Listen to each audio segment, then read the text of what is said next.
harimaumu dan ngomongin tentang mahasiswa hilang. Oh, yang saya tangkap itu, ini kan mereka. Saya salah satu korban kekerasan dari Ormawa Mahepel, mahasiswa ekonomi pecinta lingkungan, Mapala FEB. Saya salah satu korban dari kekerasan dari mereka yang terjadi pada tanggal November 11 sampai 14 tahun 2024, di mana saya mengharapkan keadilan, malah saya mendapatkan tekanan. Malah saya yang terlihatlah sebagai pembuat masalahnya. Tekanan seperti apa yang kita alami? Seperti ancaman mahasiswa hilang dari Mahepel dan kuasa nilai saya gitu dipegang sama dekanat, dan kalau saya bercerita lagi, kalau ada berita yang up lagi, nilai saya itu bisa diubah-ubah sama mereka. Kalau saya minta masalah, kalau saya minta bantuan suatu masalah, mereka nggak mau bantu. Saya diperintahkan untuk menandatangani suatu surat yang dimana tentang jangan cerita lagi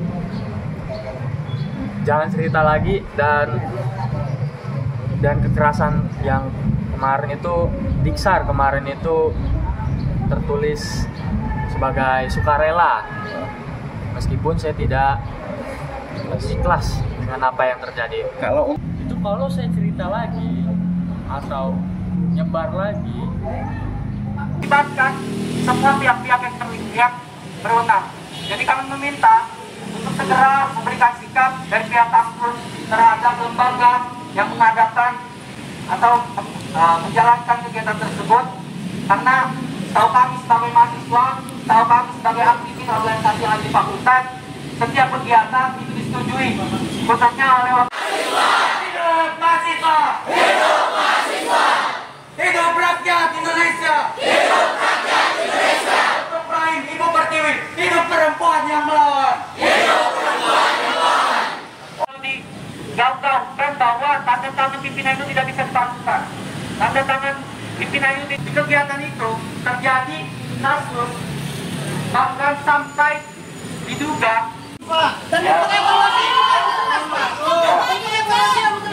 mahasiswa dilakukan pada hari Senin jam 1 siang.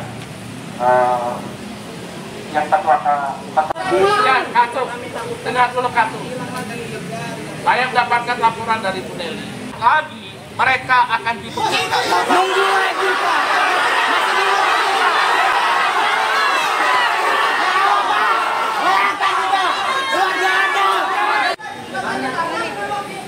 Dari KT untuk tindakan-tindakan itu kronologi daripada korban. Jadi ada 6 korban. Ada 2 yang lebih parah, yaitu pecah gendang telinga dan almarhum Pratama ini yang sampai yang meninggal.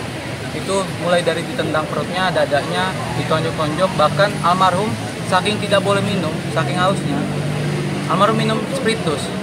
Itu saking parahnya. Itu tindakan-tindakan yang menurut kami tidak manusiawi. Itu di luar kampus atau? Itu di luar kampus, dan itu atas persetujuan dari wakil dekan 3. Untuk korban lain, khususnya yang 4-nya tadi ya, itu mereka pasti kena mentalnya. Mereka mulai kuliah itu takut membuka diri. Mereka untuk ketemu senior-senior dari Ormawa itu takut, karena selalu diancam bahwa jangan sampai mereka ini menuntut, bahkan jangan sampai mereka ini cerita. Dijamin mereka bakal hilang gitu. Luka fisik yang diterima sama 4 korban itu apa aja? Rata-rata di sikut, perut, lalu juga di bagian kaki. Katanya ada itu yang gendang telinga pecah itu, beliau mengundurkan diri dari kampus. Kami sudah menyiapkan bukti-buktinya bahwa pihak dekanat ini memerintahkan mahasiswa, khususnya korban-korban, untuk membuat grup alih-alih untuk forum diskusi atau mediasi. Ternyata di situ kawan-kawan korban ini diminta untuk membuat surat pernyataan bahwa mereka berjanji tidak akan menuntut kasus ini. Seperti itu. Bahkan keluarga korban almarhum Pratama ini diminta untuk mengikhlaskan. Ini kan bagi kami sangat amat tidak manusiawi.